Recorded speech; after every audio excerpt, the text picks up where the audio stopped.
सच्ची दोस्ती की मिसाल। एक गांव में दो बेहतरीन दोस्त अली और अहमद रहते थे।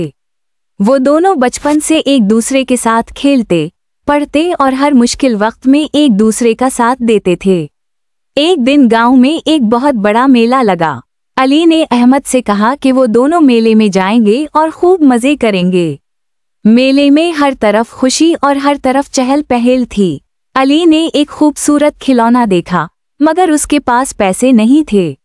अहमद ने फौरन अपने पैसे निकाले और अली के लिए खिलौना खरीद लिया। शाम को जब दोनों दोस्त वापस आ रहे थे तो रास्ते में अहमद को भूख लगी। अली ने अपने घर का खाना निकालकर अहमद के साथ बांट लिया। दोनों दोस्त ये सोचकर खुश थे कि इन्होंने एक दूसरे का ख्याल रखा।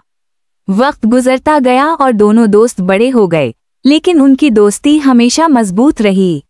जब भी किसी को मदद की जरूरत होती, दूसरा हमेशा साथ देता और मदद करता। उनकी सच्ची दोस्ती गांव भर में मिसाल बन गई। ये कहानी हमें ये सिखाती है कि सच्ची दोस्ती में अपने दोस्त का ख्याल रखना और हर हाल में इसका साथ देना बहुत जरूरी है।